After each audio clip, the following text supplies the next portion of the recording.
¿Qué tal? Buenas noches. Hoy comenzamos el curso de una manera distinta. Queremos rendir un pequeño y sentido homenaje al doctor Manuel Belgrano y lo vamos a hacer a través de unas reflexiones en la voz de nuestro vocal, el arquitecto Carlos Moreno.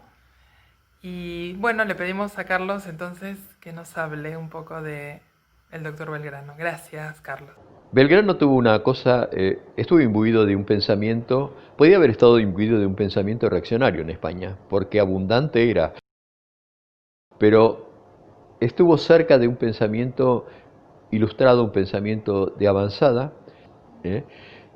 Cuando Belgrano viene a Buenos Aires, primero tendríamos que decir quizás qué eran los consulados, porque los consulados expresan ese pensamiento de avanzada, un pensamiento que había tenido origen en lo que fueron los primeros pasos de la Ilustración. Hay un cura, Feijó, que tenía un pensamiento importante. Eh, ¿Qué pasó? Se habían organizado en España asociaciones de amigos del país, que tenían algo así como motivo el desarrollo de nuevos pensamientos, generalmente muy de base burguesa, no noble, ¿eh? Muy acentuada en el comercio y en la industria. Se formaron consulados en una cantidad de lugares, en España fundamentalmente y en algunos lugares en América. Y en 1794, después, cuando ya el virreinato que se había fundado en 1776 se va consolidando, se funda un consulado. Y ese consulado, para ese consulado queda nombrado la persona que quizás tenía más preparación, que fue el doctor Manuel Belgrano, que actúa como traccionando o introduciendo ideas de economía política, muchas veces la mayoría incomprendidos por el resto. No es solamente Belgrano, hay toda una camada de gente que se va formando.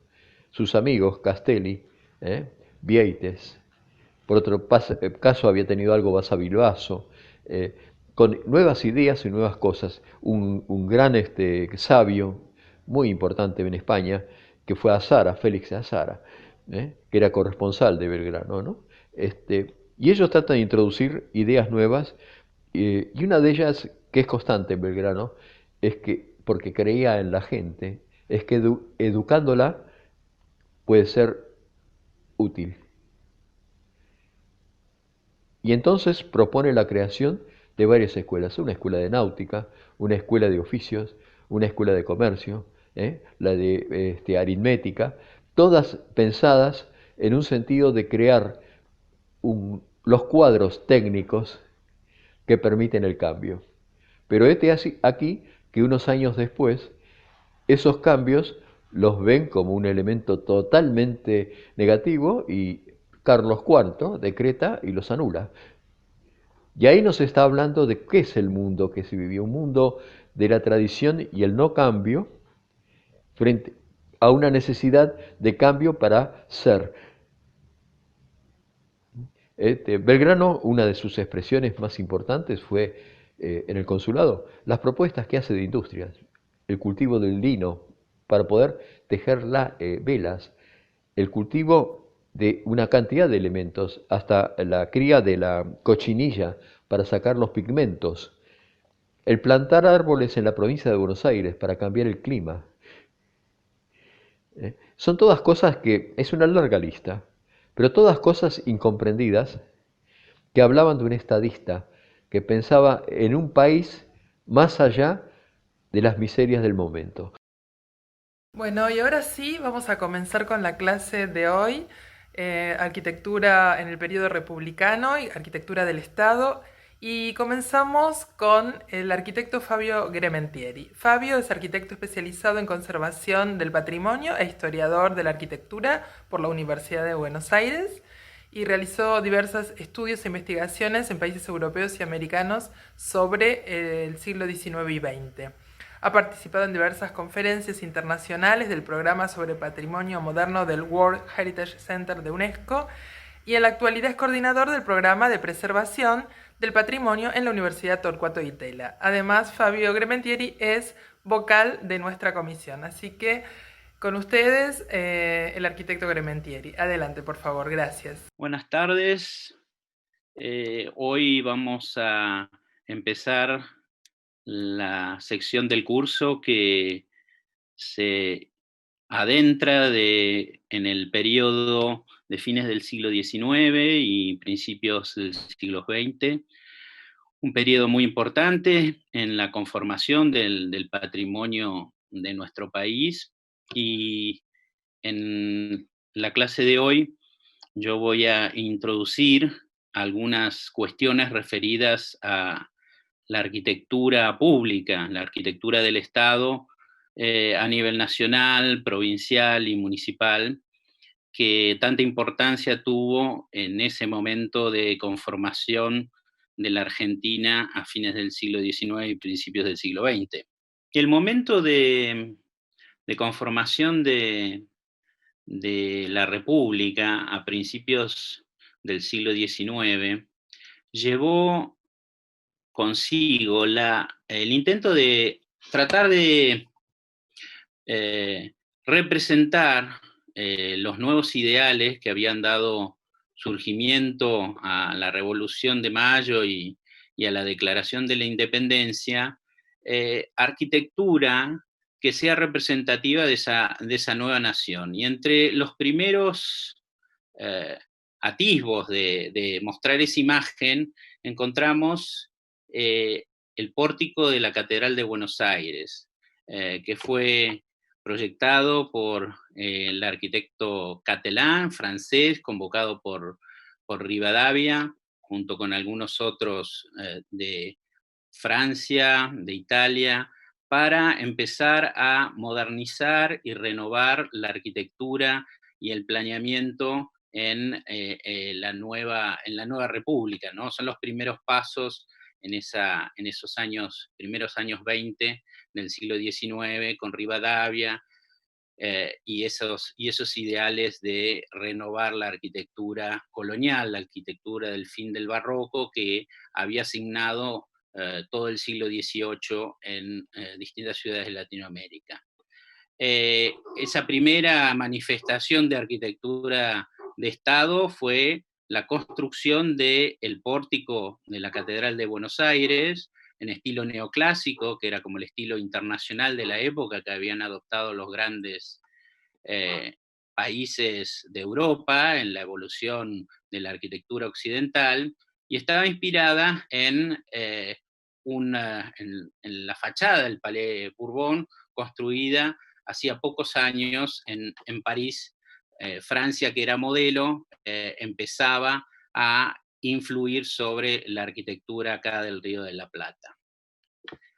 Pero después, en los años 30, 40 y 50, además de los arquitectos e ingenieros de origen español que ya estaban en el Río de la Plata, empiezan a arribar arquitectos de origen italiano como Fossati y algunos otros que en distintos lugares de la Argentina, particularmente en los centros de poder de ese entonces, en la década del 40, en la década del 50, construyen edificios como el Caserón de Rosas o la casa de Justo José de Urquiza, ¿no? El Palacio San José, que en realidad son las viviendas, las casas de estos líderes, de estos realmente personajes fundamentales de la historia del periodo de la Argentina en ese momento, y son edificios que ya van a formar parte de esa arquitectura de Estado, porque los mismos caudillos se van a transformar en realmente los jefes, ¿no es cierto?, del gobierno, uno primero y otro después, en la Argentina. Y encontramos entonces que esa arquitectura privada es la primera arquitectura de Estado que comienza a vislumbrarse como tal. El Caserón de Rosas en Palermo y el Palacio de San José eran los lugares de peregrinación, ¿no es cierto?, de todos los intereses políticos y económicos de la Argentina de ese momento. Y a su vez vemos a la derecha algunas de las obras de ese mismo periodo, ¿no es cierto?, de la primera mitad del siglo XIX, el primer edificio del Congreso Nacional, hoy escondido bajo el Banco Hipotecario, de los años 40, y abajo encontramos la aduana de Taylor, también construida a mediados del siglo XIX. Fíjense que así como el pórtico de la catedral se inscribía en la tendencia internacional de la arquitectura europea y un poco la arquitectura americana de principios del siglo XIX, que era el neoclasicismo, en este caso aparecen los rasgos del neorrenacimiento en los años 30, 40, 50, en los países europeos, en esa evolución que tiene la arquitectura academicista, que recurrentemente vuelve sus ojos hacia atrás y busca modelos en el pasado. Aquí vemos la inspiración, este neorrenacimiento busca inspiración en los palacios y en la arquitectura clásica del Renacimiento italiano particularmente, y así se refleja en estos edificios. Vamos a ver que también, por esa época, además de, digamos, la línea tradicional de la arquitectura, ¿no es cierto?, de la línea histórica, de los arquitectos, digamos, consagrados durante el Renacimiento y que después, durante el periodo de las monarquías absolutas o el despotismo ilustrado, trabajaban como realmente arquitectos de los príncipes y seguían la tradición grecorromana, y ya a partir del siglo XVII los lineamientos que daban las academias de Bellas Artes, que un poco regían el ámbito del diseño y de la arquitectura y también de las distintas artes. La arquitectura era considerada una de las bellas artes, por eso academias de bellas artes. En fines del siglo XVIII y principios del siglo XIX surge otra línea.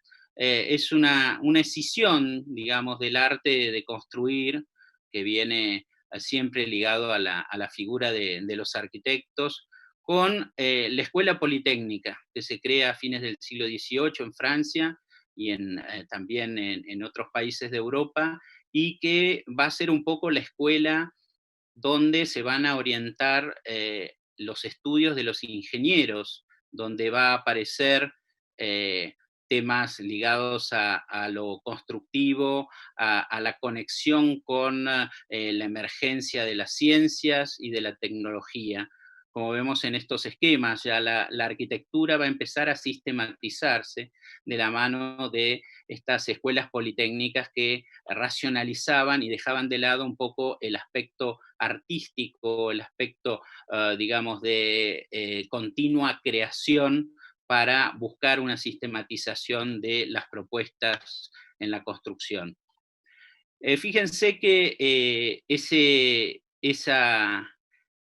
esa formación, esa nueva línea que fue separando desde fines del siglo XVIII a los ingenieros y los arquitectos en su formación, en sus responsabilidades, en sus incumbencias, en el área pública y privada también, en la Argentina va a fructificar de la mano del ingeniero Charles Pellegrini, el padre del presidente Pellegrini, en, digamos, la instalación de ese lenguaje del neorrenacimiento, como decíamos, de mediados del siglo XIX, algunas en distintas obras en la ciudad de Buenos Aires. Pellegrini, a su vez, era pintor, ¿no es cierto? Mezclaba su formación ingenieril con la de pintor.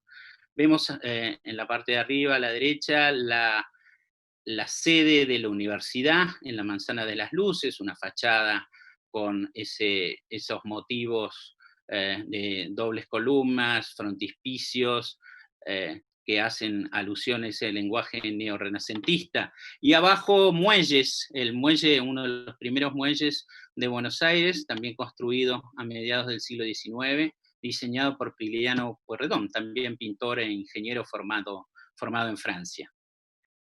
Pero más allá de lo que sucedía en Buenos Aires hacia mediados del siglo XIX, el lugar de la Argentina donde realmente se dio una un programa de arquitectura de Estado provincial en este caso, fue en Catamarca. A mediados de los años 50, arriba a esa provincia, un arquitecto italiano formado en el norte, en Lombardía, en la Academia de Brera, y con su formación y con otro hermano, llegan a la provincia de Catamarca, se establecen en la capital, y la gobernación les empieza a, mm, a pedir distintos proyectos para edificios públicos. Y realmente es notable, en aproximadamente 20 años, un poco más, ¿no? Porque el arquitecto Carabati fallece a principios del siglo XX, realiza toda una serie de construcciones.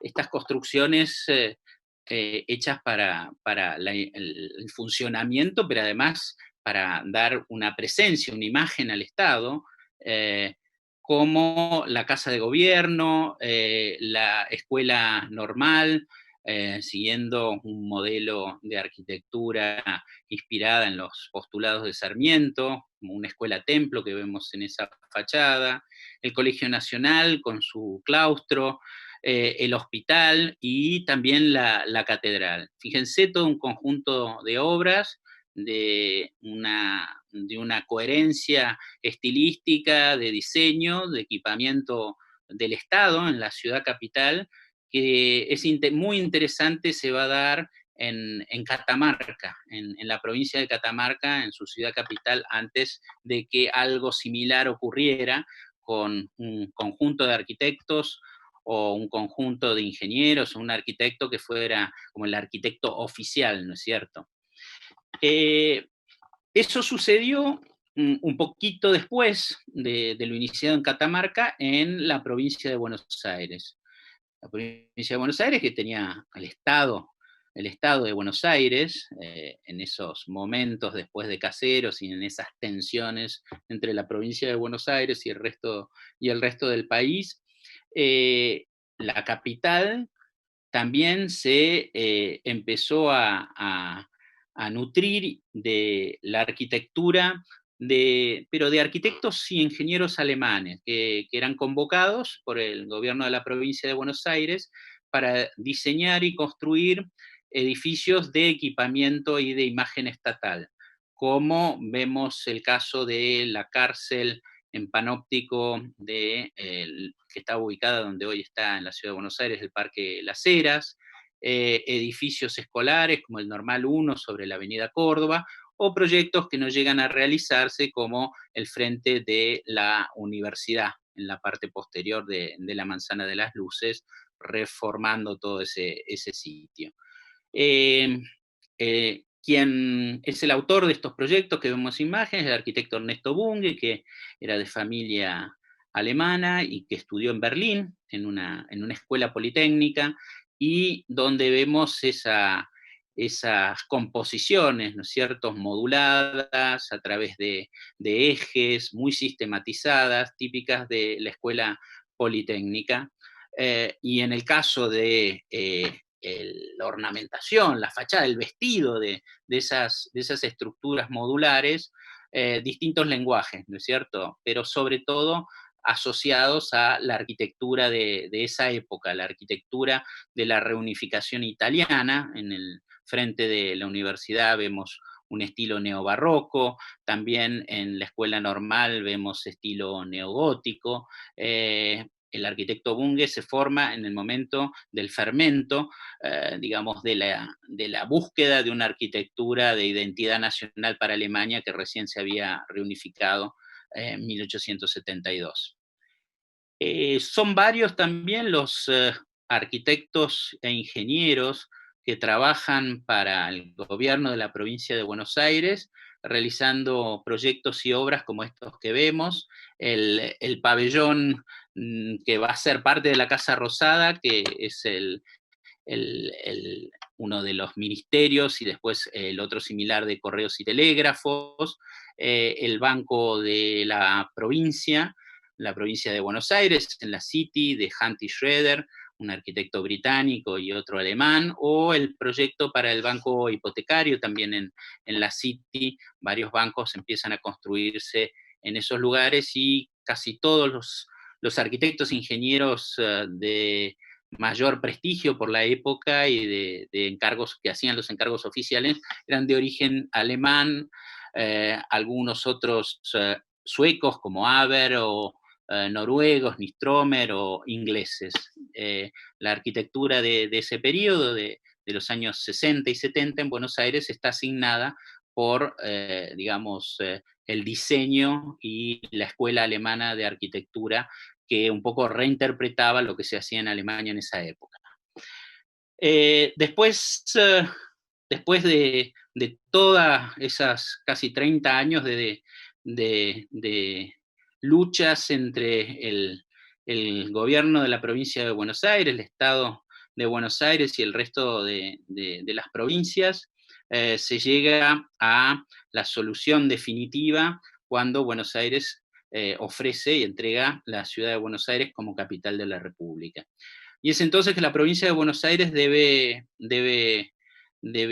construir, debe diseñar y construir una nueva ciudad, y lo hace decididamente todo el grupo de los autonomistas, de Alsina, Rocha y todo el partido autonomista de Buenos Aires. Se muda, digamos, deja la ciudad de Buenos Aires en manos de los federales y del general Roca como presidente, y se embarca en este proyecto, digamos, increíble para la época, modernizador y superador, digamos, de todo lo que se venía haciendo en la Argentina, proyectándose desde lo público con el proyecto de la Ciudad de La Plata, que realiza el trazado definitivo, un grupo de ingenieros del Departamento de Ingenieros de la parte de Obras Públicas de la provincia de Buenos Aires, y que vamos a ver está muy signado por, en la arquitectura y en la definición del espacio urbano, por las escuelas también alemanas y del centro de Europa, que ya habían acompañado a los dirigentes de la provincia de Buenos Aires cuando estaban construyendo la arquitectura de la ciudad de Buenos Aires en las 2 décadas anteriores. La Plata también es el primer, el hito fundacional de una historia que continúa hasta hoy, donde el Estado llama a concursos públicos para realizar proyectos de distintos edificios, de eh, distintos sitios, de distintas obras de infraestructura, ¿no es cierto?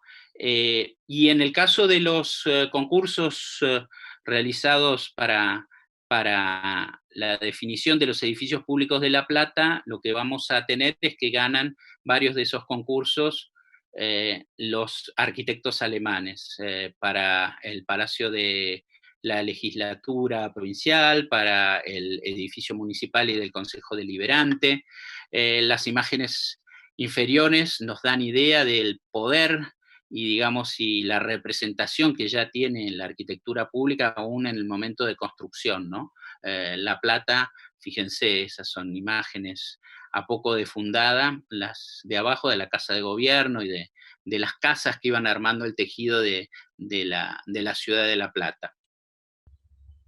Bueno, el sistema de armado de esta ciudad, de composición del espacio y de los monumentos públicos, las áreas llenas y vacías, es el resultado de una combinación de inspiraciones, como se ve en el trazado de cuadrícula con diagonales, con avenidas arboladas, plazas distribuidas a lo largo y a lo ancho de la ciudad, para que, digamos, todo el verde y todas las ideas del higienismo, de esa parte de las ciencias y del sanitarismo impregnaran el diseño de las ciudades, y que se va a aplicar en ciudades viejas y en ciudades que se hacían nuevos trazados, se habían avenidas para sanear la arquitectura antigua y las aglomeraciones en los centros históricos de esas ciudades. En este caso, además, hay una voluntad de armar un eje monumental, en el eje, podríamos decir, este-oeste, se ubican entre dos bulevares los edificios principales representativos de los poderes del Estado, provincial, municipal, religioso, artístico y de la ciencia y de la técnica, la catedral, la municipalidad. Esta toma está desde la catedral, la municipalidad, el Teatro Argentino, por detrás la legislatura, otra plaza, el Palacio de Gobierno Provincial, el cuartel de policía y al final el bosque con su complejo del Museo de Ciencias Naturales, ¿no? Es un eje que atraviesa espacios abiertos, urbanos, y que atraviesa también los espacios interiores, como vemos en esta fotografía de la derecha, donde se alinean la entrada de la municipalidad hacia la catedral, ¿no? Hacia un lado hacia el otro. También La Plata es muy interesante porque es un poco el laboratorio donde empiezan a desarrollarse los proyectos y a construirse obras de un marcado eclecticismo que reinaba en todo el mundo, en Europa y en otras partes de América, en el mundo occidental, y que era el resultado de ese academicismo que buscaba abrevar, es decir, inspirarse en distintos periodos de la historia de la arquitectura, desde Grecia y Roma, pasando por el medievo hasta el Renacimiento o el barroco del siglo XVII y XVIII, y lo vemos bien en todos estos edificios, el ministerio, lo que sería después el Ministerio de Educación, el Banco Provincial, el edificio de la policía, la parte, digamos, que tiene una mezcla de arquitecturas, desde el clasicismo con sus columnatas, mansardas a la francesa, líneas del neoclasicismo alemán, almenas y elementos medievales. Todo ello, digamos, realizado por eh, profesionales, constructores, decoradores de distintas procedencias europeas. Eh, una sucesión de edificios construidos en tiempo récord. Realmente La Plata debía ser un símbolo de ese progreso, no solo de la Argentina, sino de la provincia de Buenos Aires y del grupo dirigente, que inclusive presentó el plano y los edificios de La Plata en la Exposición Internacional Universal de París de 1889 y obtuvo un gran premio y varias medallas.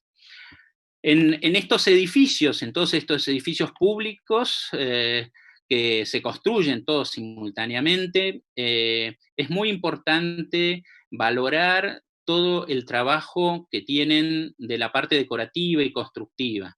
Se trataban de utilizar las técnicas avanzadas, en muchos casos estructuras metálicas, para acelerar la construcción, y en el caso de las terminaciones, de las decoraciones en los exteriores, es el primer lugar de la Argentina donde se utiliza a gran escala el revoque similpiedra. No había tiempo ni había tradición en la Argentina de hacer edificios de piedra labrada, como en otros países latinoamericanos, no había canteras tampoco, pero sí había mucha mano de obra muy calificada, artesanos, casi artistas, que hacían los estucos, las decoraciones, las imitaciones de materiales preciosos, y que en los exteriores también adaptaron esos estucos, colocando cal hidráulica y más adelante cemento, y imitando la piedra de talla a la perfección, que es una de, digamos, de las calidades constructivas y decorativas que tienen estos edificios y que después por muchas décadas serán utilizadas en edificios públicos y privados en distintas partes de la Argentina. Esa variedad estilística y esa decisión llevó a realizar edificios de gran escala y notables a nivel internacional, algunos que se inscriben en la saga de las grandes catedrales neogóticas, diseñadas y construidas en el siglo XIX en distintas partes de Europa y aquí en el continente americano.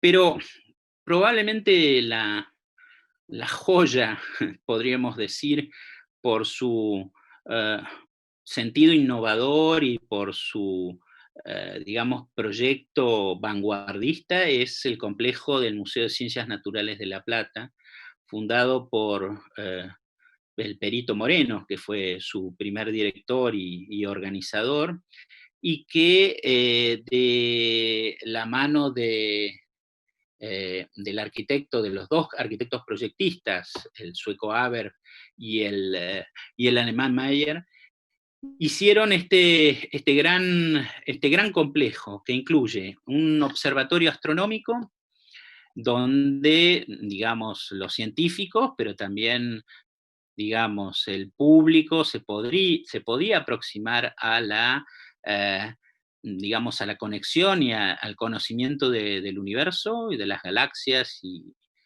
Y por otro lado, el complejo tenía su pieza fundamental en el Museo de Ciencias Naturales, diseñado de acuerdo a las últimas teorías de la evolución de las especies, Darwin, por ejemplo, el circuito darwiniano de toda una promenada, un anillo que iba mostrando la evolución de las especies, y finalmente el zoológico, donde se podían ver las especies que todavía estaban sobre la Tierra, que no se habían extinguido, que eran mostradas en el museo, ¿no? Bueno, este complejo realmente es único probablemente en el mundo, porque ningún otro museo de ciencias naturales, ni aun las grandes capitales europeas, poseían estos tres ámbitos, ¿no? El observatorio astronómico, el museo y el zoológico, y es un conjunto de muy alto valor patrimonial para nosotros y a nivel internacional. Veamos qué fue sucediendo en Buenos Aires, digamos, al un poco partir los arquitectos alemanes con los autonomistas y ser preponderantes en el diseño de La Plata.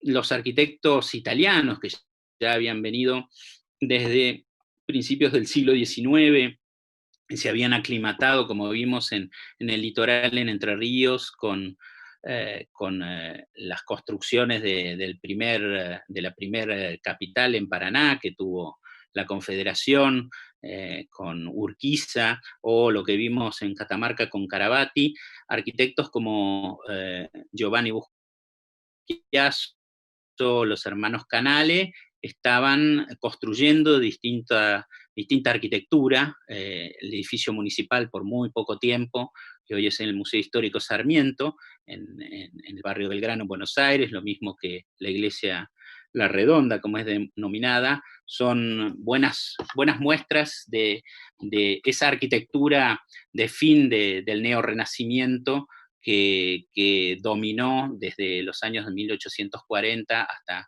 1860 en distintas partes del mundo y en nuestro país también.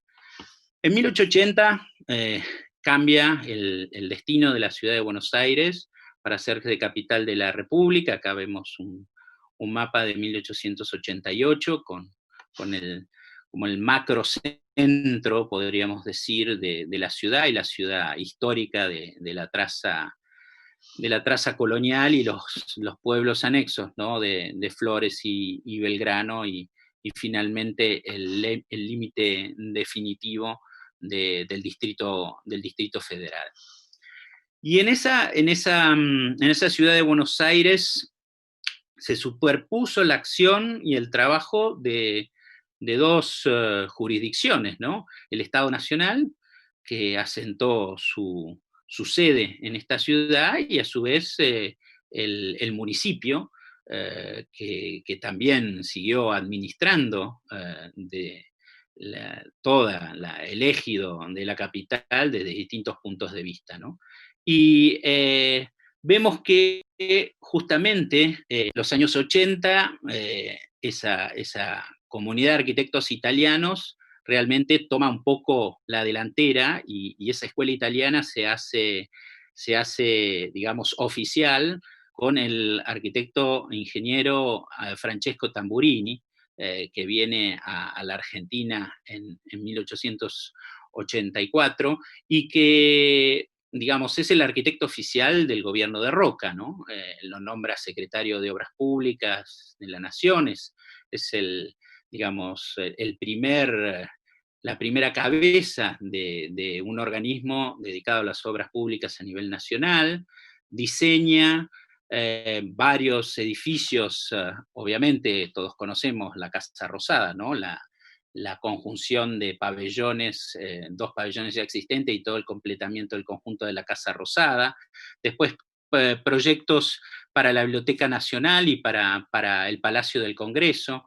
Y a su vez, en paralelo, el Estado, es decir, la municipalidad, a través de Torcuato de Alvear y Juan Busquiazo, que era el arquitecto oficial, la municipalidad, el conjunto de Recoleta, el cementerio, ¿no es cierto?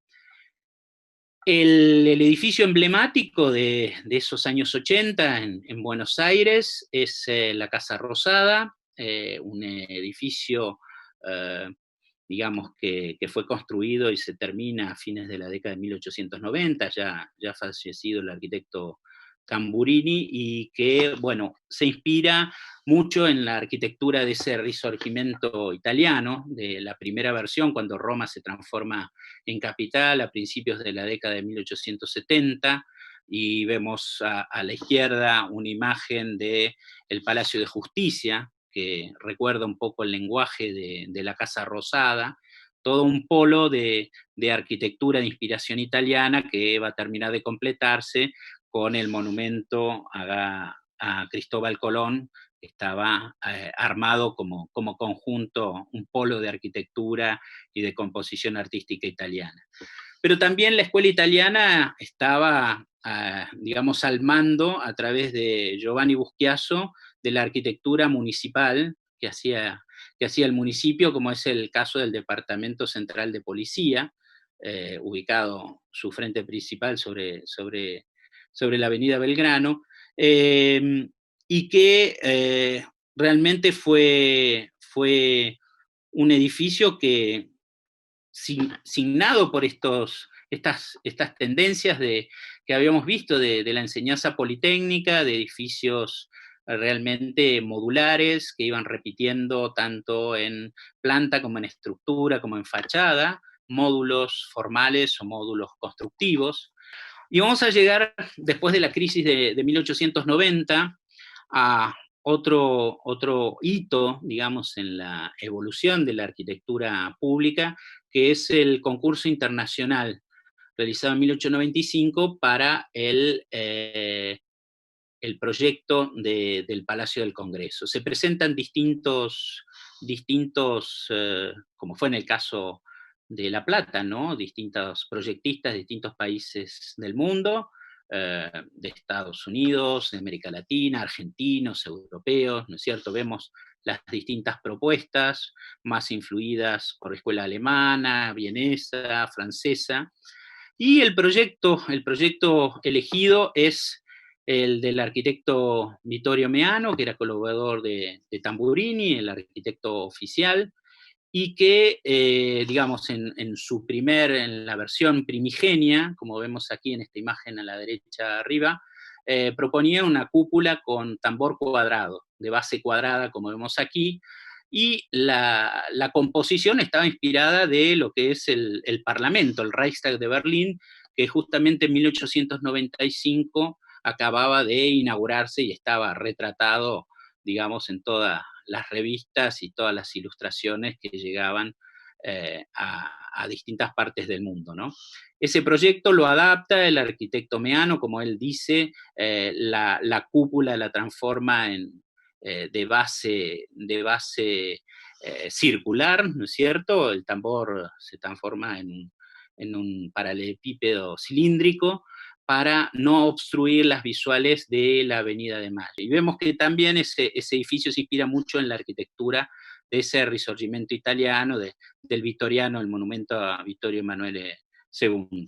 Como veíamos en La Plata, en esta arquitectura pública argentina, es donde se ve en distintos motivos y de diseño la combinación ecléctica, ese eclecticismo digamos, multiplicado muchas veces en la composición del edificio de acuerdo al, al modelo del Reichstag, del Parlamento, pero la cúpula, esa cúpula muy peraltada, comparada con la chata del Reichstag, está influida por las cúpulas del norte de Italia. Aquí vemos la cúpula de la Mole Toliana de Turín y San Gaudencio, obras, digamos, importantes de mediados del siglo XIX, 1860, 1870, del arquitecto Antonelli, que fue profesor del arquitecto Meano, y cómo eso se combinan, ¿no es cierto?, el modelo alemán y el modelo italiano en este Palacio del Congreso. Además, los emblemas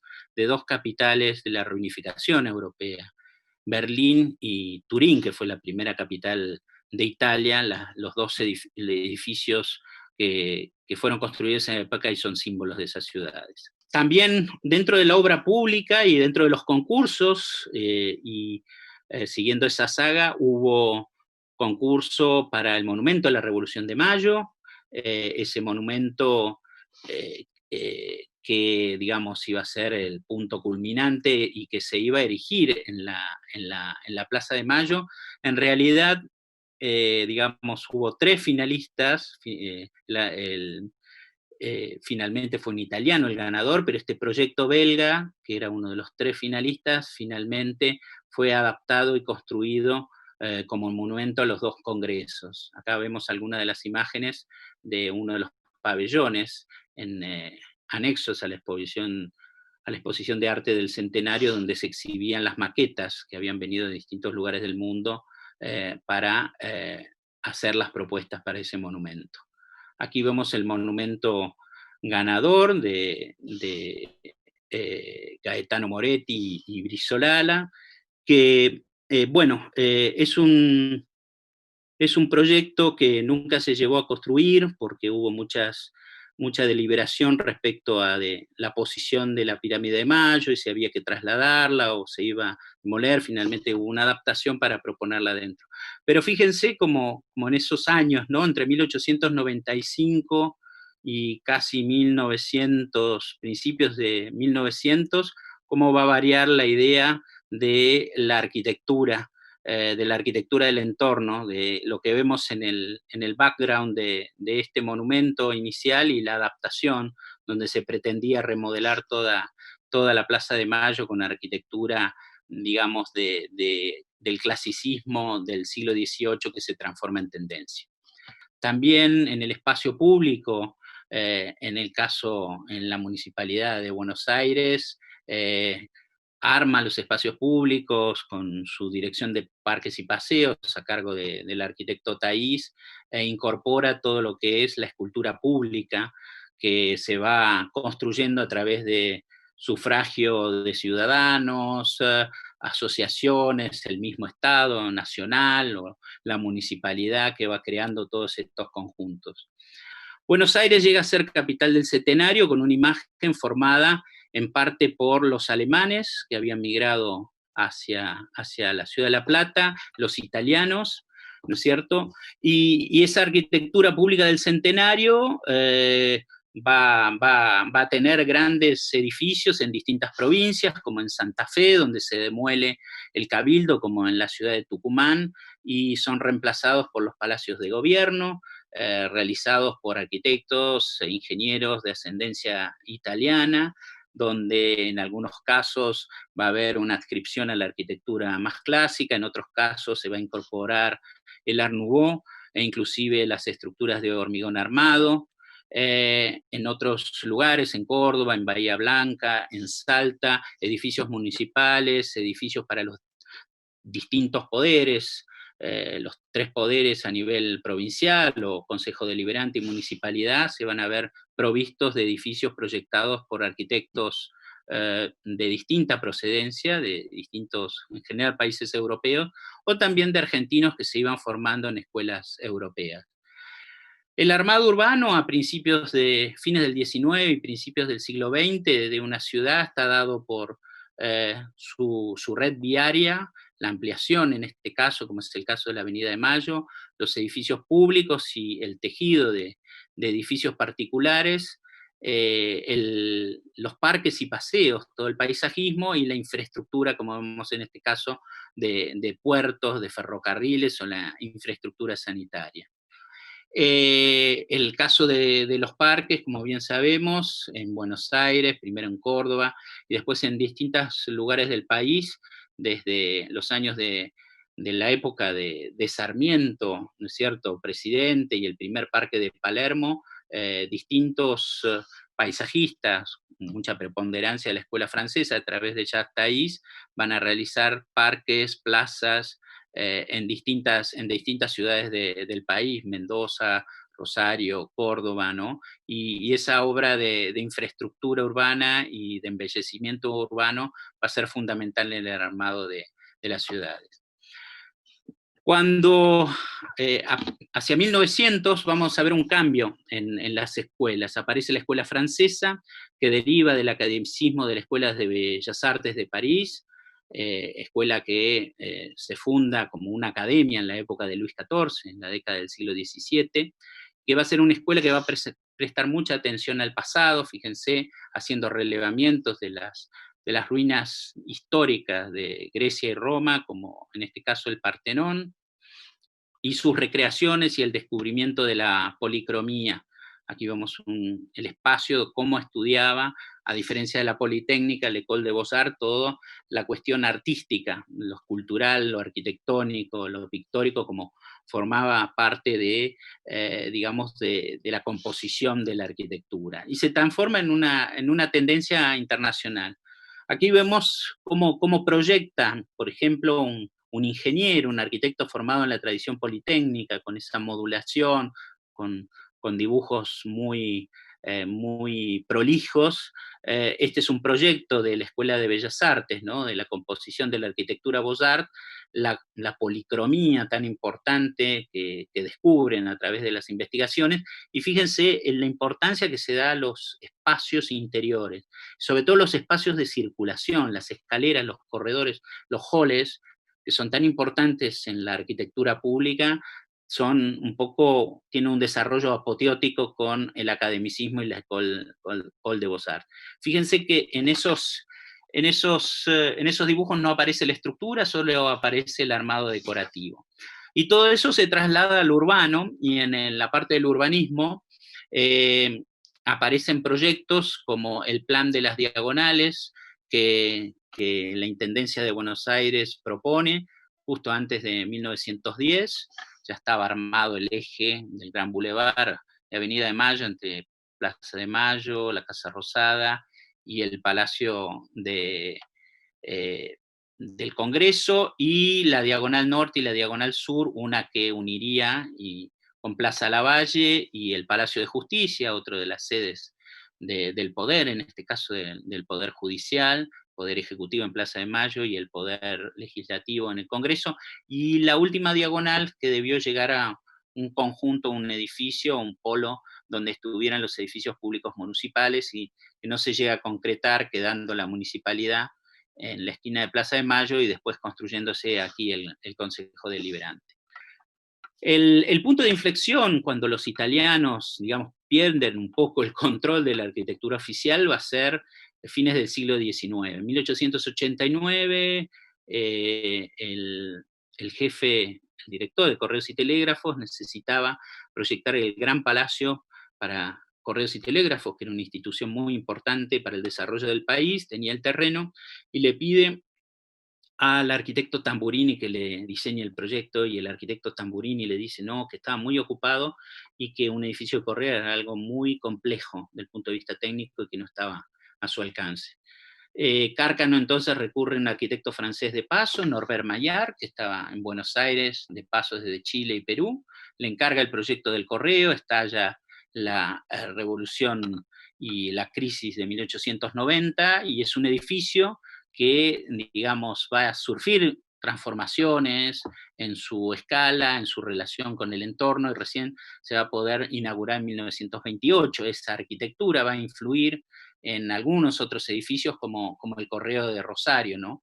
Todo ya digamos, todo ya orquestado y organizado. El mismo arquitecto Mayar, como el arquitecto Tamburini, pasa a ser un poco jefe de ese ya, en la segunda presidencia de Roca, Ministerio de Obras Públicas, ya no más Secretaría, sino Ministerio de Obras Públicas, el famoso MOP, que sigue hasta la actualidad y que va a ser el lugar, el laboratorio de proyectos de arquitectura pública para distintos programas, ¿no? Los programas de la administración, de los poderes, de los distintos poderes, de la arquitectura hospitalaria, de la arquitectura de la educación. El mismo arquitecto Mayar proyecta también y después se construye básicamente sobre sus planos el Palacio de Justicia, otra gran obra de esa École de Beaux-Arts, que tiene en cuenta, como tenía toda esta arquitectura, los antecedentes de otros edificios del mismo tipo, para el mismo uso, que se habían construido a lo largo de la historia, o inclusive se habían construido pocos años antes. Y en la tradición francesa encontramos que nuestro Palacio de Justicia, aquí de Buenos Aires, se inspira en el sector completado a fines del siglo XIX en París, o el Palacio de Justicia de los años de 1860 y 70, esa arquitectura monumental muy maciza, casi un edificio que nos recuerda a un accidente natural, ¿no? Por su solemnidad y por su gran presencia. Pero también un edificio, digamos, que trataba de combinar dos sectores: el sector de la Corte Suprema, que necesita sus grandes espacios, ¿no es cierto?, como los había en la República Romana, ¿no? El aula y los halls para la Corte Suprema, y después todo un dédalo de oficinas y pasillos que forman parte del resto del edificio. Y hasta llega a proyectar un reemplazo para la Casa Rosada con una cúpula. La Casa Rosada para ese entonces ya era chica, no alcanzaba para todas las funciones y los ministerios, y bueno, hubo proyectos para ampliarla, y el proyecto de Mayar para demolerla y tener un edificio enorme que se extendía por la parte posterior de la plaza con varios ministerios. De eso queda, de esa tendencia francesa, el Salón Blanco. También los franceses son los responsables de cambiar el modelo para la arquitectura pública de la educación, las escuelas secundarias, del modelo italiano con los patios al modelo francés con pabellones, del arquitecto René Villeminot. Este es el modelo que había impuesto Tamburini, que se realizó por casi 3 décadas. Y hacia principios del siglo XX, hacia el centenario, también se empieza a reafirmar otra variante de ese eclecticismo, de otra arquitectura, de ascendencia francesa, pero muy ligada a la arquitectura del siglo XVIII, consagrada en la Exposición Universal de París de 1900, y que está representada en el edificio de la Aduana de 1906, o el edificio del Consejo Deliberante, ¿no?, el legislatura, en la ciudad de Buenos Aires. Es una arquitectura más simple, más que va perdiendo policromía en los interiores, se vuelve más monocromática, y va a estar preanunciando un poco lo que va a ser la arquitectura más moderna a partir de la década del 20 y sobre todo de la década del 30 en la Argentina. Esa expansión del modelo francés llega a las provincias y llega a los municipios. Aquí vemos la municipalidad de Tandil, que es en pequeña escala, digamos, muy, muy representativa de esa escuela que aparece a principios del siglo, en el centenario, y se va a extender hasta casi la década del 30. Finalmente, para cerrar, la arquitectura pública de la Argentina ya se va a transformar en una arquitectura de Estado en la década del 30, a través de edificios, ¿no es cierto?, que del Ministerio de Defensa, el Ministerio de Guerra, y que va a llegar hasta la arquitectura de Alejandro Bustillo. La arquitectura pública va a evolucionar también del punto de vista de la avanzada de la tecnología y de edificios de estructura metálica a los edificios de hormigón armado, con un lenguaje más simplificado y apropiándose de todo ese eclecticismo y de la arquitectura clásica, como lo señalaba Alejandro Bustillo en la década de 1940. Bueno, este ha sido un panorama muy sucinto, con algunos casos clave, creo yo, de la evolución de la arquitectura pública desde fines del siglo XIX hasta principios del siglo XX, una arquitectura que sigue cumpliendo sus funciones, sigue jalonando el espacio urbano de muchas ciudades de la Argentina, que es un patrimonio, digamos, de mucha calidad de diseño, mucha calidad constructiva, y que a pesar de los prejuicios que hubo y que a veces hay, hoy en retrospectiva nos damos cuenta que fue como una creación muy argentina, donde se mezclaron la inmigración, los distintos saberes, esa gran liberalidad, ese gran eclecticismo para elegir los mejores modelos o lo que parecían las mejores soluciones, las mejores teorías, los mejores materiales y tecnologías para hacer frente a las demandas de una sociedad en movimiento, en gran expansión y que, bueno, hacía que la Argentina estuviera, digamos, en la vidriera del mundo como uno de los países que mayor adelanto daba por esa época. Agradezco que me hayan acompañado y bueno, espero poder verlos en una próxima clase. Bueno, muchas gracias, Fabio. Continuaremos con tu presencia en la próxima clase y ahora vamos a presentar a otro participante de este curso, que es el arquitecto Ricardo Salim. Ricardo es profesor en la Universidad Nacional de Tucumán y en la actualidad es el coordinador general de la Unidad de Reconversión del Espacio Público del Gobierno de la provincia de Tucumán. Por otro lado, desarrolla una intensa actividad en temas teatrales y está a cargo de la Fundación del Teatro Universitario, donde monta espectáculos y hace la regie y las adaptaciones también. Es un gran creativo, profesor universitario, investigador y delegado de la Comisión Nacional en la provincia de Tucumán. Así que vamos ya a cederle la palabra desde la ciudad de San Miguel de Tucumán al arquitecto Salim. Adelante y muchas gracias. Gracias, Cristina, por la presentación. Buenas noches a todos y a todas.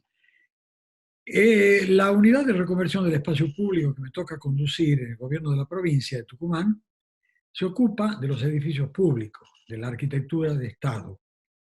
Tenemos que velar por esos edificios, ya sean propios o arrendados, en donde funcionan las oficinas públicas, y tenemos que estudiar cuál ha sido su origen, hacer un seguimiento de la historia del funcionamiento de cada uno, ver el nivel de deterioro que tiene y velar por el futuro de la función del Estado.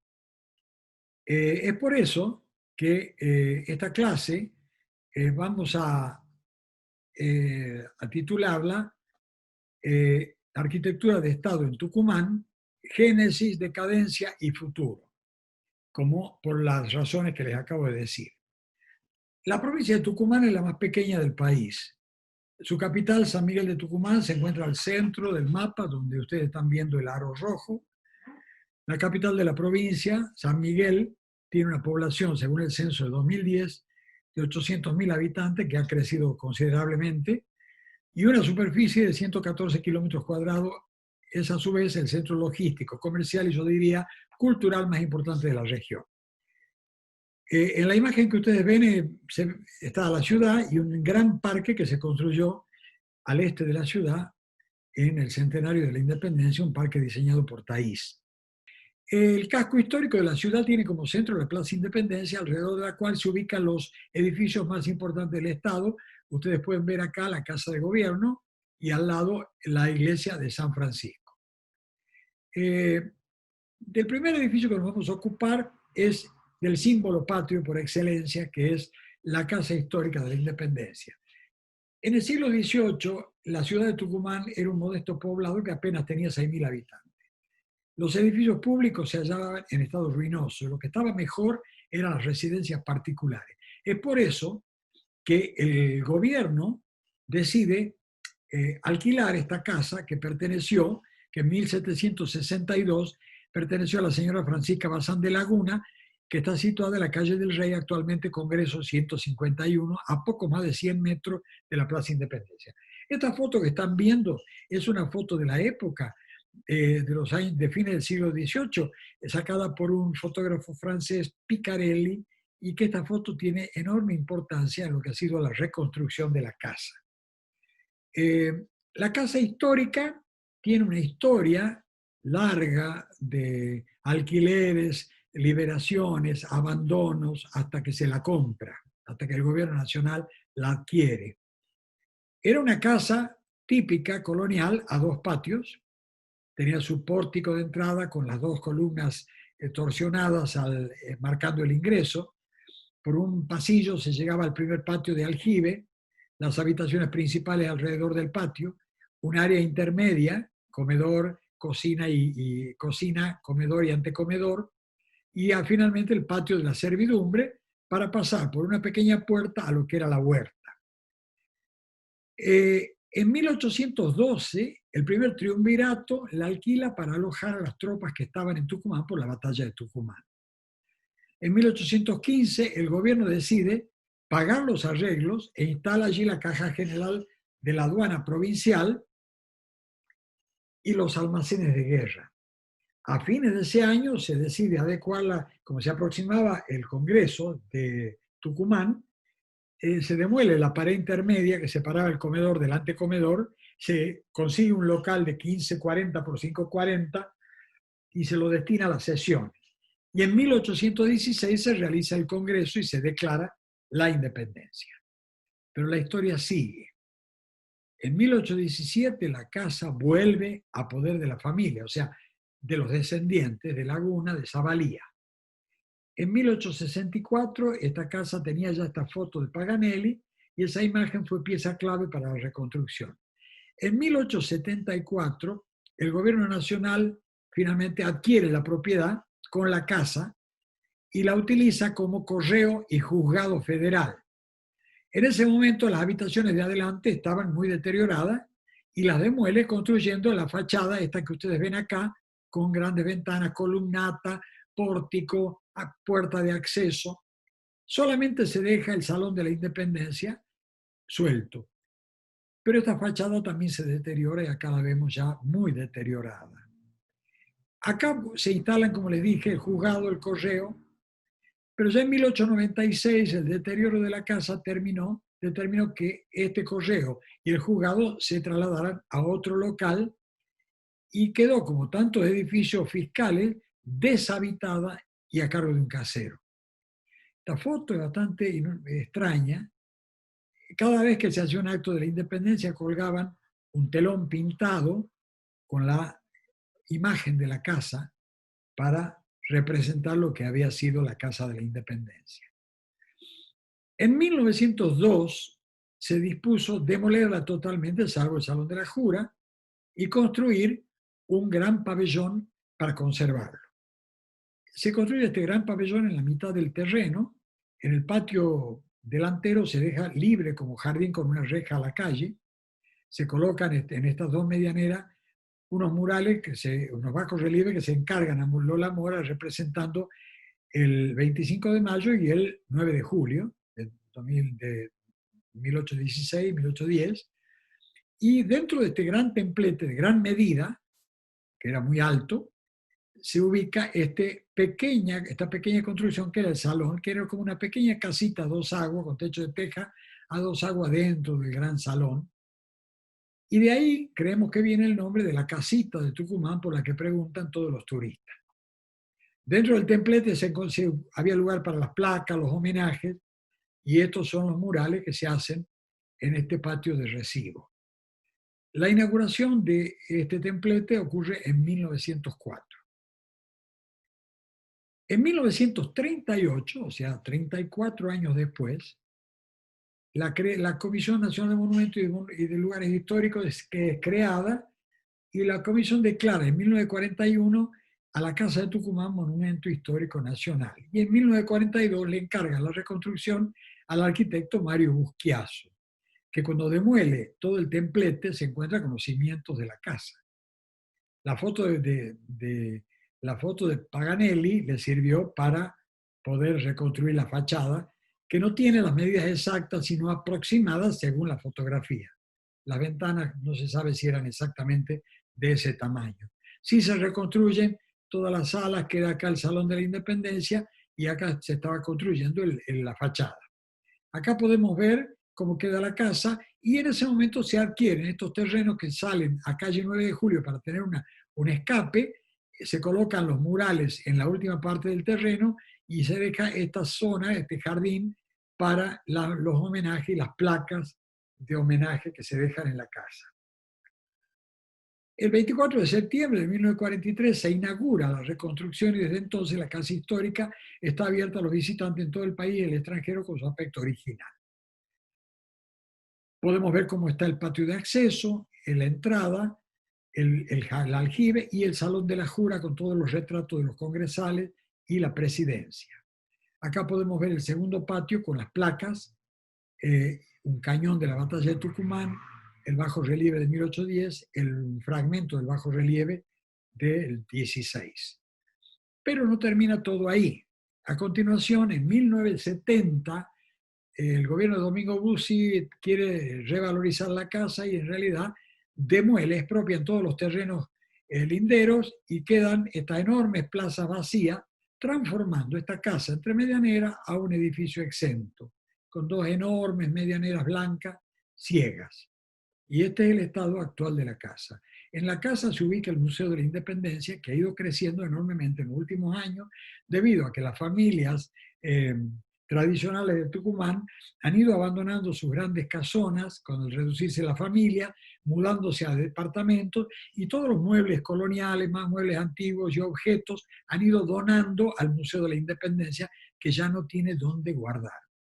En 2015, a raíz del bicentenario que se aproximaba, propusimos construir un anexo, un edificio acá al lado, pegado a la medianera, reconstruyendo la línea de edificación de ambos lados y creando funciones en cada lado, en la Plaza Norte y la Plaza Sur, para medianera. Pero desgraciadamente no hubo fondos, esto quedó guardado. Hasta ahí el proceso histórico que sufrió la casa, todo lo que le pasó a la casa, simplemente nos queda esperar por saber qué le depara el futuro a la Casa de la Independencia. Veamos ahora obras que sufrieron modificaciones funcionales, cambio de funciones y abandono de los edificios. El primer grupo es este conjunto en Avenida Sarmiento, construido entre 1911 y 1912, que tenía funciones originales que fueron cambiándose todo el tiempo en los últimos 100 años.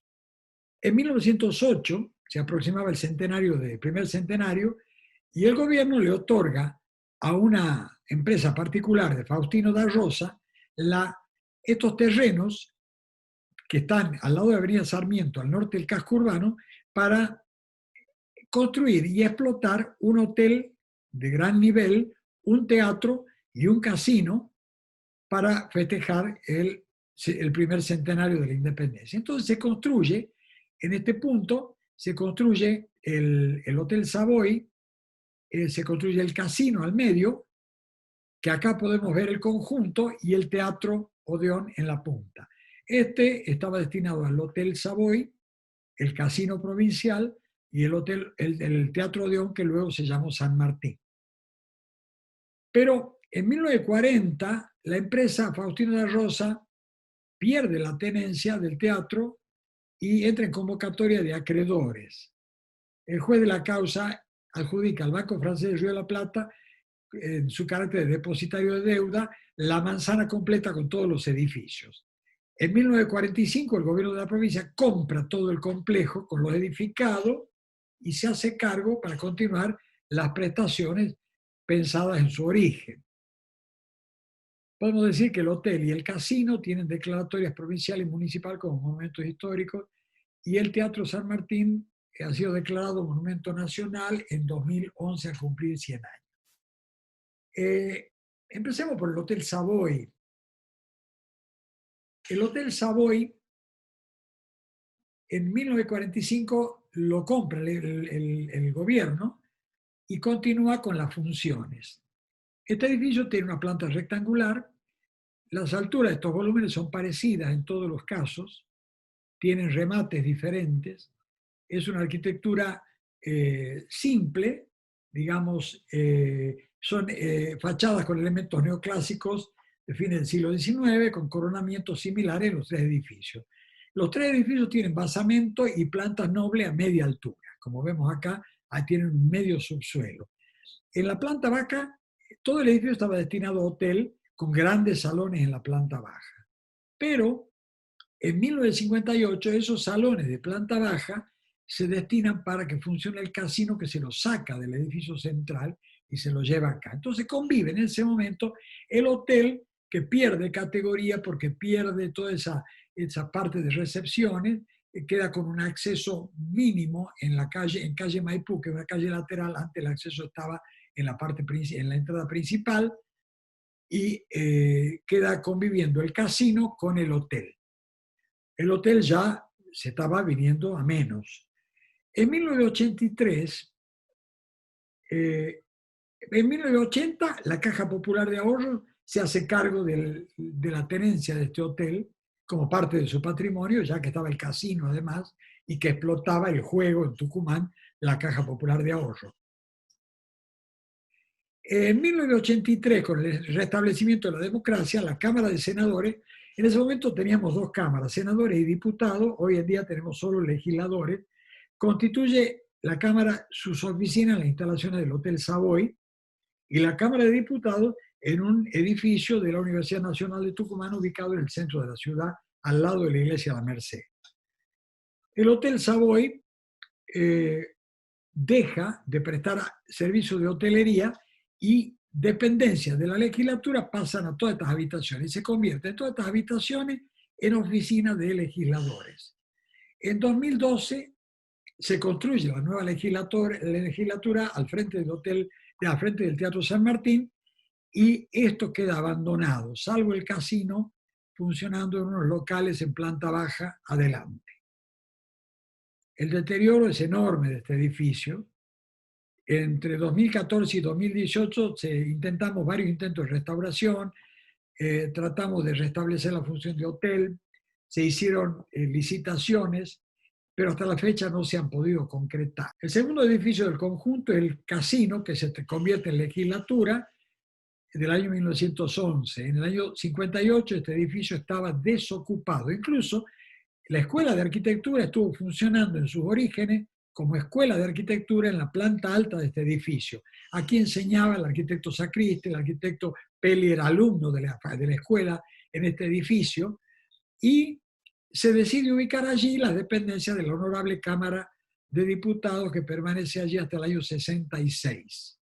Luego presta instalaciones, le ceden a la municipalidad para que ubique sus oficinas. Desde 1983, con la Avenida de la Democracia, es sede de la Honorable Legislatura hasta nuestros días, pero el salón de sesiones, ya que esto no tenía lugar, se sigue haciendo en el centro, en el edificio de la universidad. En 2016 se hizo un concurso. Al desocuparse el edificio, ya que se construyó el nuevo edificio de la legislatura, esto vuelve a quedar vacío. Se hizo un concurso de anteproyecto para el Museo del Bicentenario en un intento de modificar su función y darle un uso adecuado al edificio. Habrá que esperar a ver qué le pasa también a este edificio. El Teatro San Martín, que es el último del conjunto, ustedes ven que las variantes acá, las torres están sobre la caja del escenario, en la parte posterior. Este edificio sufrió una gran modificación durante el gobierno militar. Había un gobernador, el gobernador Merlo, que era fanático de las óperas, decidió ampliar el teatro y le aumentó este cuerpo saliente afuera, sobre uno de los jardines, que esto tenía jardín, quedó minimizado el jardín, para aumentar el espacio del foyer y del hall de acceso. Además, acá había unos quiebres en la estructura y se trataron de resolver sin un éxito muy grande. Con el nombre de Teatro San Martín, el gobierno traspasa la administración del edificio a Difusión Cultural, al Consejo Provincial de Difusión Cultural, que en la actualidad es el ente cultural de la provincia. Una sala de 800 butacas, utilizada para ballet, teatro, música, ópera, actos oficiales. Se usa permanentemente todo el día, de mañana, tarde, noche. Es un edificio que está utilizado en un 100%, pero fue diseñado, y acá es el problema, como un teatro para gira. En esa época que fue construido no había teatro en Tucumán y solamente venían las compañías en gira, llegaban a estos teatros, desembarcaban toda su escenografía, que eran telas pintadas, y después se iban. Entonces acá el teatro no tiene talleres, ni salas de ensayo, ni depósitos. Entonces este problema funcional ha producido la necesidad de que se alquilen una serie de otras propiedades o que se resuelva. Por ejemplo, todo este salón de ensayo que había arriba ahora es ropería. Entonces, tiene mucho problema. Pero eso sí, la zona que tiene contacto con el público está en su total apogeo. Este es el gran hall de acceso que fue aumentado en la época de Merlo.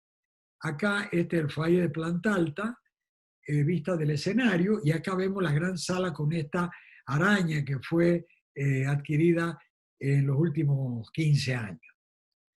El Teatro San Martín ha sido declarado Monumento Nacional, es el que está en mejor estado, el que sigue funcionando, pero habrá que resolver su parte técnica. De ahí pasamos a este edificio que es muy emblemático en la Plaza Independencia, está en la calle opuesta a la Casa de Gobierno, y es este edificio que en 1928 construye Alejandro Virasoro, el arquitecto Virasoro, maestro argentino del Art Deco y del uso del hormigón armado, construye para el ex Banco Provincia de Tucumán. O sea, era un banco privado que se llamaba de la provincia de Tucumán. El lenguaje utilizado es una inédita versión del clasicismo francés del siglo XVIII modernizado y que culmina todo con una gran cúpula escalonada que cubre el espacio central del banco. Esta cúpula tenía, que era muy llamativo para los tucumanos, una columna con un reflector que giraba toda la noche, porque muy cerca, acá a 10 cuadras, estaba el aeropuerto, que era muy pequeño en el parque, y este reflector indicaba a los aviones que este era el edificio más alto de la ciudad. Esto, por supuesto, está el reflector, pero ya no se lo usa. Esta propiedad se dividió en dos fracciones. La usada propiamente por el banco en la esquina, con el espacio central con la cúpula, y una zona destinada a casas de alquiler y a otras dependencias. Acá en el corte podemos ver la casa de alquiler y la esquina con la gran cúpula. Este edificio cuenta con declaratoria municipal de 2000 y provincial de 2013. Podemos ver en el interior, ustedes ven la importancia que tiene esta fachada, ha estado muy bien mantenido a pesar de que el Banco Provincia dejó la casa central que estaba donde ahora es el Museo de Bellas Artes y se vino acá a esta esquina, y esto permanece hasta 1996, que se desarma el Banco de Tucumán y se hace una sociedad anónima, Banco de Tucumán S.A. Luego pasa a ser propiedad de la provincia y continúa funcionando como banco residual hasta 1998, y en la actualidad lo ocupan diferentes reparticiones del Ministerio de Economía, del Poder Judicial y la Defensoría del Pueblo. Ustedes ven que este espacio estaba sin uso. Esto eran los mostradores. Esto es un grupo de visitantes el día de los museos que venían a ver el edificio, con un mástil de bandera puesto en el centro de este gran espacio. Ustedes pueden ver la cúpula con linterna, que es espectacular. Esto quedó vacío y había que buscarle una función, y en el año del Bicentenario, a raíz del Bicentenario, se hizo un proyecto para festejar el Bicentenario. En este lugar se lo convirtió a este gran espacio que estaba deteriorándose, con una platea giratoria en un auditorio giratorio que se utiliza con escenarios en distintos lugares que eran los lugares de atención al público. En estos mostradores que nos hemos querido no demoler, y a este nivel se hacen todas las imágenes que se van prendiendo a medida que gira la platea.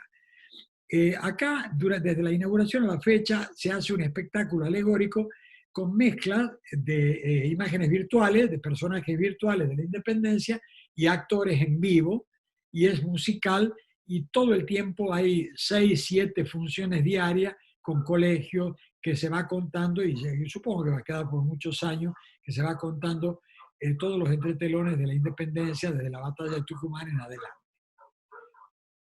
Y acá lo podemos ver en todo su apogeo a la noche, iluminado, y realmente es una maravilla el edificio.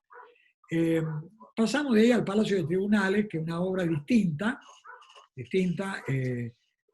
se construye en unos terrenos que eran del mercado municipal y el gobierno le compra a la municipalidad y construye en el año 37 el Palacio de Tribunales. No nos olvidemos que antes estaba todo junto, el gobierno venían todos los poderes juntos en la época del Cabildo y a medida que iban creciendo se fueron dividiendo. Entonces la Casa de Gobierno quedó exclusivamente para el Ejecutivo y acá está todo lo que es el Legislativo. Este era el Palacio de Tribunales.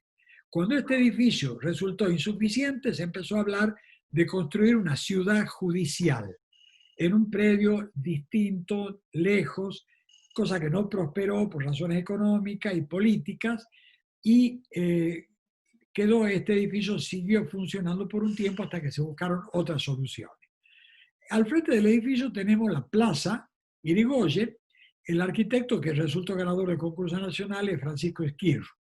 Acá ustedes ven la fachada, que es muy simple, con esta gran columnata que de noche iluminado queda de una gran espectacularidad. Podemos ver acá la cúpula con otro reflector giratorio arriba.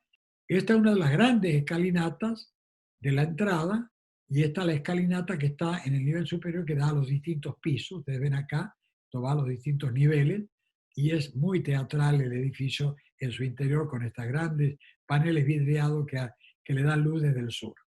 Esto fue declarado por la municipalidad en el año 2000 y la provincia en el 2013. Este otro edificio es un edificio bastante extraño, inusual, típico. En Tucumán los tucumanos lo tenemos, vemos esta foto y es la postal de Tucumán, el Correo Central construido en el año 39. Lo construyó y lo diseñó un arquitecto ruso que en ese momento trabajaba en la Dirección Nacional de Arquitectura. El predio era de los ferrocarriles del Estado y estuvieron 12 años para construirlo. ¿Y por qué? Porque no había plata, porque había una crisis enorme internacional y se crearon una serie de leyendas de este edificio, por ejemplo, que espantaban. Había un solo hombre viviendo en el edificio que construía y ponía piedra sobre piedra, y era en realidad porque estaba en crisis, para no parar la obra, mantenían ese solo albañil. Vemos nosotros que mucha gente lo asocia con el Palacio de la Signoria en Florencia. Tiene todo un aspecto de palacio renacentista, de palazzo. Tiene todas estas columnatas, estos balcones arriba, una mezcla, estos cambios de textura entre ladrillo, con una ornamentación bastante elaborada, todo un basamento de revestimiento de piedra, arcos ojivales, mezcla de ventanas ojivales con ventanas rectangulares en el interior. Acá son todas ojivales en el exterior. Y vamos a ver el interior, cómo es, perdón, el interior también con arcos ojivales en planta baja, no así en planta alta, hay otros que no. Esta es la gran cúpula del salón principal, vemos el entrepiso, y esto, que fue la Oficina de Correo y Telégrafo de la Nación, este edificio fue declarado Monumento Histórico Nacional en 2005. De acá pasamos a los ámbitos para el Poder Ejecutivo Provincial. En la época colonial todas las ciudades tenían un cabildo. Tucumán es fundada primero en Ibatín en 1565 y en 1685, ciento y pico de años después, se traslada al sitio actual, en donde también hubo un cabildo. No tenemos la fecha exacta, calculamos que puede haber estado ya en 1690. Simple, pero señorial, pequeño. No solo albergaba el gobierno, sino también otras dependencias. Era cárcel, correo, alojamiento de funcionarios, corrales, jardines, tenían huerta atrás. Y esta es la vieja iglesia de San Francisco, que esta estuvo durante la época de la colonia. En 1858 el pintor francés Palier visita Tucumán y hace este dibujo en donde ya vemos que el cabildo fue modificado y ampliado. Toman todo este terreno y llegan hasta la esquina. y le construyen esta torre. Esta era la parte original y se construye hasta acá. Esta era la famosa pirámide de la plaza, que después es sustituida por la Estatua de la Libertad, y la iglesia sigue estando. Acá tenemos un dibujo, el cabildo, que era muy sencillo, con arcos coloniales, una pequeña moldura al frente, arriba al frente, de terminación, una torre sencilla. Acá vemos que esto era el paseo, tenía todas las recobas en planta baja y planta alta. Las recobas de abajo eran públicas, pero esa austeridad no se mantenía adentro. Podemos ver acá que todo el interior de la gobernación era con grandes entelados en las paredes, arañas. Había un gran lujo en los ámbitos interiores. Este cabildo, ya en 1907, ya estaba deteriorado, ya no cumplía los requisitos mínimos, ya no alcanzaba para albergar todo lo que hacía falta. Se ordena la demolición y la construcción de un nuevo edificio. El gobierno le encarga los planos a Domingo Selva, al ingeniero Domingo Selva, y quien asume el diseño y la construcción del mismo. En 1908, acá está esta foto antigua donde están poniendo la piedra fundamental de la nueva casa de gobierno. Quiero aclarar que esta demolición nadie la lamentó públicamente, porque en ese momento les parecía que lo colonial era pasado de moda, que era retrógrado y que había que tener edificios modernos. Es por eso que Tucumán no tiene más que uno o dos ejemplos de arquitectura colonial que a duras penas hemos logrado mantener. Ese cabildo, en 1912, esta casa que se construye en lugar del cabildo, es inaugurado junto con otros edificios de la época y que otorgan a San Miguel de Tucumán una gran imagen urbanística. Se buscaba pujanza, decir que esto era lo simbólico era fundamental, que era una ciudad moderna con crecimiento, de presencia destacada no solo en lo político, en lo económico, en lo social, en lo cultural, y no solo en la Argentina, sino en el mundo. La Casa de Gobierno es un edificio que tiene una volumetría, combina formas, materiales y técnicas de diversa procedencia europea. Un precoz y amplio uso del hormigón para edificios monumentales con partes metálicas y de madera. Tiene un volumen retirado de la línea de edificación y ustedes ven que aparecen jardines que producen una transición entre la oficina pública y la calle, la vereda. Tiene 3 volúmenes salientes con cúpulas a manera de bulbas, grandes, eran cúpulas bulbosas, negras. Hay una que se quemó, esta última que está sobre el despacho del gobernador, se quemó en el gobierno de Domingo Bussi, estaba antes, era un depósito de papeles y parece que se le prendió fuego, no sabemos si fue accidental o no, quedó la casa sin la cúpula y en los ex talleres del ferrocarril de Tafí Viejo construyeron una cúpula nueva, está hecho con un material de aleación, pero en este momento la hicieron metálica y la tenían en exhibición en la vereda de la plaza. Y un día me acuerdo que con un helicóptero la subieron, fue realmente espectacular cómo la pusieron. Habría que pensar cómo construyeron estas grandes cúpulas en el momento original de la construcción. Todo el frente tiene arcos, en la entrada, esta es la entrada principal, el acceso secundario está sobre calle San Martín y en su origen tenía escalones, 3 escalones y se subía. También esto tiene, el edificio es rico en molduras que están en todos los niveles, coronamiento de todas las aberturas. El coronamiento del edificio tiene combinación de rejas con molduras, con pilastras, es muy elaborada. El edificio es muy elegante, muy rico, está muy bien preservado. Acá, bien preservado en la parte pública, está acá, tenemos el hall principal primero, de entrada. A continuación está la tumba de Alberdi, que la pusieron en el centro, en planta baja, y que hay problemas con el peso de este mausoleo que está afectando la losa y que va a haber que eventualmente trasladarla a otro lugar, porque no están calculadas las losas para sostener tanto peso. En planta alta el espacio central tiene además claraboya y llegamos acá al acceso del Salón Blanco y esta es la gran escalera protocolar forrada en mármol de Carrara con molduras, con grandes arañas traídas todas de Europa antes del centenario. Perdón, y acá llegamos al Salón Blanco, que es la culminación del recorrido. Esto tiene muchísimas visitas de turistas, con estas arañas traídas en el siglo XIX, perdón, sí, al fin del siglo XIX de Europa. El Salón Blanco tiene todo el cielo raso, está pintado por el artista español Julio Vila y Prades, que cuenta momentos de la historia de la independencia, y además tiene la flora local representada y la fauna local representada. Bueno, la Casa de Gobierno la vemos acá impecable, declarada en 2012, pero tiene todas sus fallas, todas sus dolencias, y ya en 2001 empezamos a pensar en un centro cívico, hasta que finalmente llegamos al 2017, que el gobernador Mansur hizo el contrato definitivo con el estudio de César Pelli para ubicar este centro cívico en las afueras de Tucumán, en unos terrenos al lado de la montaña, en la zona hacia donde se está ampliando la ciudad, y se planteó el anteproyecto, que ya está la maqueta, y todos los estudios de anteproyecto terminados se terminaron en diciembre de 2019. Es un conjunto de edificios, que los pueden ver acá, que reemplazarían, se traería acá toda la parte administrativa, y así como en tribunales quedaría la Casa de Gobierno destinada a lo protocolar, a sede del gobernador, y a su vez el gobernador tendría con los ministros un despacho en este centro cívico de atención al público. Edificios contemporáneos, digamos,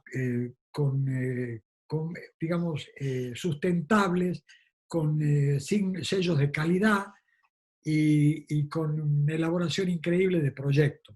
Pero desgraciadamente esto volvió a pararse con el coronavirus, y habrá que ver qué pasa en el futuro. Entonces hasta acá ustedes ven cómo la vida de los monumentos es una vida muy azarosa, que nunca sabemos qué nos depara el futuro. Creemos, ya festejamos, brindamos con champán en diciembre, y ya en marzo no sabemos qué nos depara el futuro. Habrá que esperar de que el futuro sea positivo. Acá adjunto fuentes documentales, páginas web, fotografías, y les agradezco muchísimo la paciencia de seguir esta charla, y bueno, les deseo muy buenas noches. Bueno, muchas gracias al arquitecto Salim. Y ahora una especie de bonus track para despedirnos en esta clase de martes. Vamos a presentarles un tema también muy interesante para nuestro métier, que es la conservación y puesta en valor. Y vamos a escuchar la palabra de Alejandra Rubinich.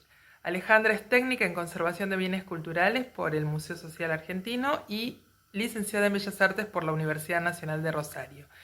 En la actualidad trabaja como profesora adjunta en Cátedra de Conservación y Restauración de la Universidad Nacional de San Martín, y en su vasta trayectoria ha desarrollado trabajos de restauraciones en pintura mural, por ejemplo, en el Teatro El Círculo de Rosario, en Villa Ocampo, en el Palacio Paz y en el Teatro Libertador General San Martín de la ciudad de Córdoba.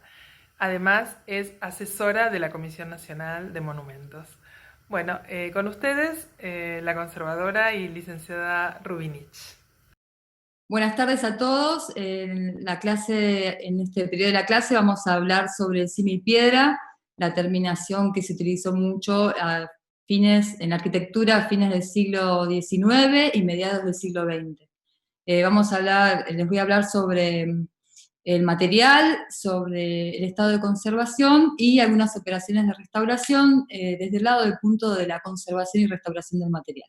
El similpiedra es un mortero a base de piedra molida, minerales molidos, arena y como ligante cal o cemento. Es un material que se mezcla con agua y que adquiere propiedades ligantes y adhesivas que cuando fraguan toman dureza y resistencia. Está muy determinado por la proporción de los diferentes tipos de piedra molida que utilicemos, arena o el ligante. De acuerdo a la piedra a imitar, es el tipo de piedra demolida y minerales a utilizar, y también es muy, muy importante las granulometrías. Y la técnica de aplicación y determinación hace que podamos imitar la piedra natural, no solamente por el material, sino con la técnica. Los elementos utilizados, como les venía diciendo, los áridos, el material inerte, granulado, que funciona como el esqueleto o el armazón. Acá podemos ver diferentes tipos de piedra molida y diferentes granulometrías, o sea, diferentes tamaños. Y después tenemos los aglomerantes, que es la cal y el cemento, que son los más utilizados, que pueden ser, un mortero puede ser a la cal, o con cal y cemento, o cemento solo. Las texturas, o sea, para imitar la piedra natural, digamos, la talla de la piedra, depende como si fuese un cincel, o digamos, todas las texturas de la piedra natural se quiere imitar con el simipiedra. Acá tenemos 3 ejemplos de un simipiedra martelado, uno peinado y otro pulido. El peinado es como si fuese la rastra del cincel dentado sobre, digamos, la piedra. Entonces, estas texturas se trabajan con diferentes herramientas y acabados. Acá podemos ver un ejemplo, un detalle en simipiedra, donde tenemos la parte superior peinado, después liso, después pulido y después martelado. Esto es en un mismo lugar donde se trabajaron diferentes texturas y diferentes tipos de similpiedra. El ejemplo del simipiedra peinado, que es muy tradicional verlo en los edificios, en las fachadas, que marca la rastra como del cincel dentado. Acá tenemos un similpiedra pulido.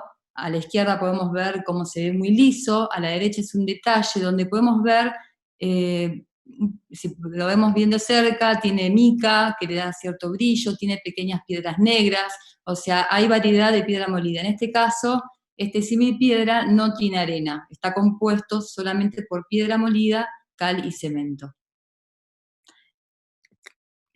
Después tenemos diferentes tipos de sillares.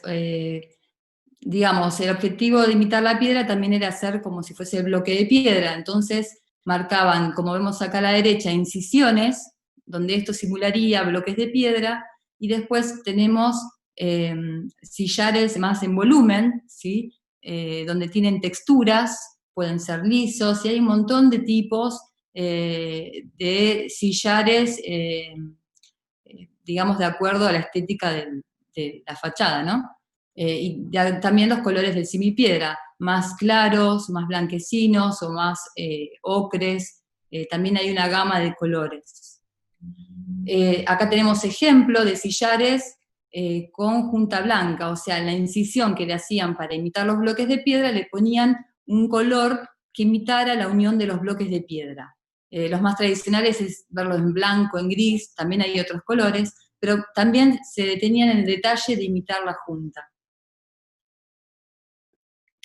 Acá tenemos un ejemplo de un simigranito, a la izquierda hay granito natural, y acá tenemos bloques, ¿sí? Los sillares con textura, y podemos ver en el detalle cómo se ven los diferentes componentes, con una piedra molida de granulometría mayor, y también podemos ver cómo asoma un hierro, que después vamos a hablar de ese tema. Otro tipo de simipiedra es sin las marcas de sillares, más lisos, digamos en continuidad, pero en este caso imitando un martelado y un borde pulido, donde también existían las policromías, como vemos acá a la derecha. Otro ejemplo de realización de simipiedra es a partir de bloques, a partir de un encofrado, de un molde, se introducía el material y se realizaban estos bloques que después se aplicaban como si fuese un bloque de piedra. Y también llevan junta, ¿no?, de unión entre cada bloque y bloque. Después las decoraciones de las fachadas. Tenemos molduras lineales, ¿sí? Que se realizaban in situ, a partir de un molde corrido, después les voy a hablar sobre esta técnica. Y tenemos decoraciones premoldeadas. Todas las decoraciones que tienen las fachadas se realizaban a partir del modelado de la pieza, se realizaban un molde, y a partir de ese molde se hacían todas las reproducciones que necesitara la fachada de ese modelo. Lo importante de estas decoraciones es que todas llevan estructura en hierro para darle resistencia y se aplicaban a la fachada del mismo modo, con una estructura en hierro, generalmente. Acá a la derecha podemos ver dos tipos de moldes más contemporáneos, ¿no? De un mascarón y de una balaustrada. Después tenemos los grupos escultóricos que coronan las fachadas. Estos grupos escultóricos también se realizaban in situ o por molde o por combinación de ambas técnicas. todas estas decoraciones también, y estos grupos llevan estructura interna en hierro. Acá lo que les quería mostrar era ver la comparación entre la piedra natural y el símil piedra. A la izquierda tenemos una fotografía en piedra del mismo edificio que también tiene decoración en símil piedra. Y ahí podemos ver cómo se integra la piedra natural con el símil piedra. Cómo las terminaciones, las granulometrías, los colores se integran una a la otra. Tenemos el Museo Jacquemart André de París, también en piedra, donde podemos ver los diferentes bloques bien planos, conjuntas, ¿sí? Este edificio se utilizó de inspiración para la residencia del embajador de Brasil, el Palacio Pereda. La diferencia en este caso se puede ver que todo el basamento, toda la parte inferior es de piedra blanca, y la parte superior es de símil piedra, imitando esa piedra blanca. Por eso es todo claro, ¿no? Todo de misma tonalidad. Pero también podemos ver cómo se integran la piedra natural y el símil piedra. Y después, bueno, este material, el símil piedra, se utilizó para revestir todo tipo de fachadas, edificios de rentas, palacios, teatros. Tenemos el ejemplo del hipódromo, esta es parte del viejo hospital de Moreno, el símil piedra con símil ladrillo, porque también se realizaba el símil ladrillo. Digamos, la técnica de imitar materiales fue muy utilizada y realmente muy bien realizada, ¿sí?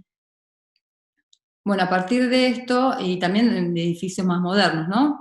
Más racionalistas. Bueno, a partir de describirles el material símil piedra, le quería comentar brevemente algunas patologías comunes en estos materiales. Básicamente la sociedad superficial, por estar expuesto a un medio urbano, la costra negra, como podemos ver a la derecha, que se forma, es producto de la contaminación ambiental, ¿sí? La lluvia ácida y cómo deteriora estos materiales. El guano de aves, los diferentes tipos de nidos, que aparte generan un daño estético. La proliferación biológica, ¿sí? Que se refiere a musgos y líquenes, que podemos ver, que se pueden ver verdes o negros de acuerdo si está activo o inactivo. Las plantas, ¿sí? Las plantas generan un daño bastante grave porque a medida que crecen, la raíz empieza a ejercer una acción mecánica con el material y comienza a fracturarlo y a desprenderlo. Entonces produce caída de partes. Acá a la derecha podemos ver un ejemplo donde cayó bastante material de una cornisa. Las fisuras es otro tema. Como les había comentado, los hierros de las decoraciones premoldeadas, como podemos ver en este balaustre no se puede ver, pero acá a la derecha podemos ver los hierros de estructura y también en un bajo cornisa, ¿no? Todos estos hierros, al ingresar el agua o filtrar el agua desde la parte superior o alguna fisura, el hierro se oxida, se expande en volumen y empieza también a desprender el material original. Acá podemos ver, digamos, faltante de material aparte de estas patologías, ¿no? Acá podemos ver faltantes debajo de las cornisas y las partes superiores principalmente son las partes más dañadas, ¿sí? Por la exposición y por el agua. Otra patología que podemos ver son las fluorescencias salinas, ¿sí? Productos de las filtraciones de humedad, también por problemas en pluviales, por humedad ascendente. Todo lo que lleva a las filtraciones de humedad hace que las sales salgan a la superficie deteriorando el material. Y después básicamente lo que me quería referir es otra problemática que tiene más que ver con las intervenciones del hombre.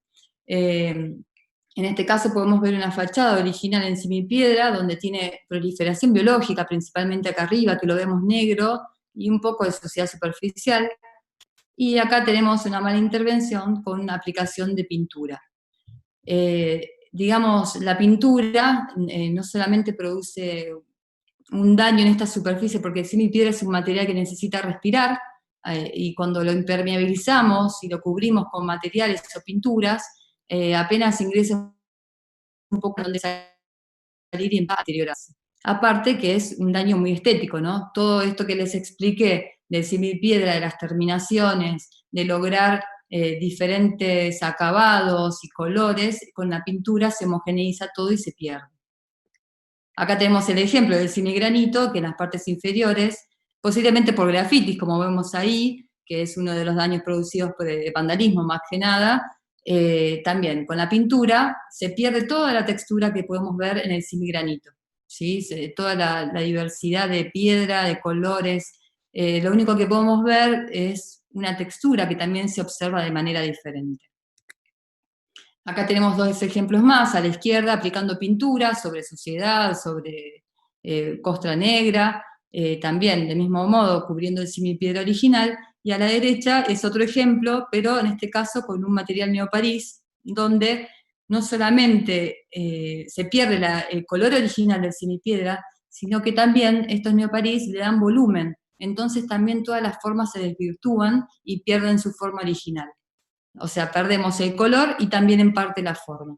Y acá hay dos ejemplos en cercanía de pintura y un neoparís, donde se pueden ver pinceladas, se pueden ver deformaciones y cómo se pierde la estética original. Y después otro daño producido son las intervenciones con cemento puro, cemento, un material muy cementicio. Estos materiales muy cementicios son más duros que el original. Generalmente el semipiedra está formado como aglomerante cal y cemento, o cal solo en algunos casos. Digamos, si el cemento ser muy duro, lo que hace es deteriorar siempre el semipiedra. El parche siempre va a quedar intacto, pero alrededor se empieza a fisurar, como podemos ver acá a la derecha.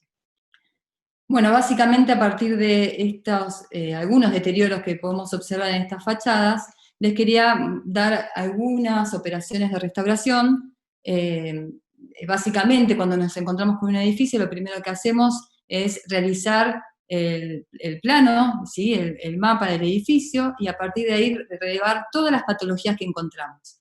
Y otra cosa importante son los análisis del material original, porque para después intervenir sobre los faltantes tenemos que saber cómo está compuesto el semipiedra original, para que tenga la misma dureza, la misma resistencia, y no sea diferente, porque si no, después le generó un daño más.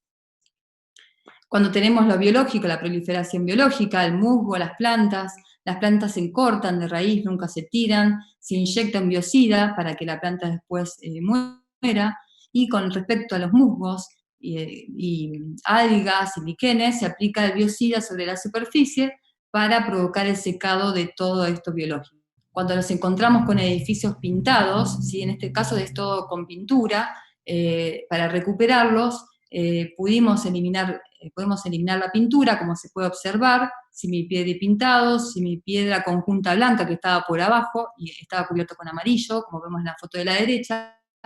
La pintura se puede eliminar, muchas veces depende cuántas capas tenga, ¿no? Hay diferentes dificultades, pero con removedores en gel y el uso de una hidrolavadora bien utilizada, con lanza abierta, regulable, sin mucha presión. La presión no es lo que retira la pintura, sino el producto que aplicamos, se puede recuperar, digamos. Hay casos donde el semipiedra es recuperable. En el caso de fachadas que no están pintadas, ¿sí? Que están originales, un método de limpieza es la nebulización de agua, como vemos a la derecha, con pequeños picos de riego, donde el agua constantemente está pegando sobre la superficie sin presión, ¿no? O sea, es una presión mínima, pero digamos el agua ejerce una acción mecánica y va limpiando la superficie. Se utiliza mucho para costra negra y para suciedad resistente, y también para hacer una limpieza general.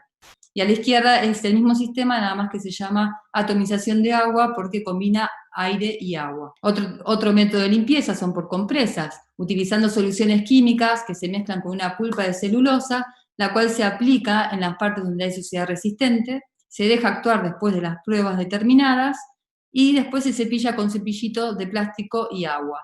Acá a la derecha podemos ver procesos de limpieza, ¿sí? Donde ya está limpio, donde se sacó la pulpa, y a la izquierda la pulpa en sí.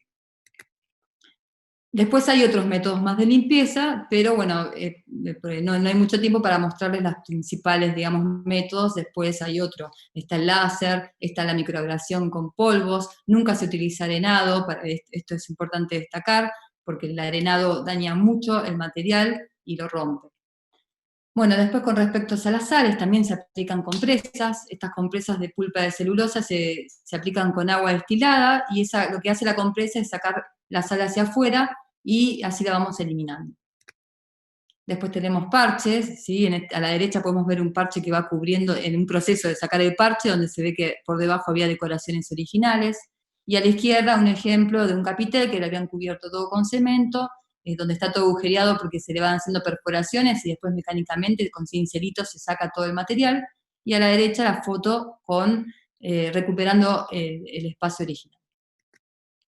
Después tenemos fisuras, ¿sí? Las fisuras se inyectan con técnicas y materiales de acuerdo a la gravedad. Después, cuando se trata de algo estructural, eso se habla con ingenieros y arquitectos, ¿no? Pero cuando son fisuras más pequeñas, donde hay que volver a adherir partes, se aplican desde resinas de emulsiones acrílicas hasta el mismo material líquido.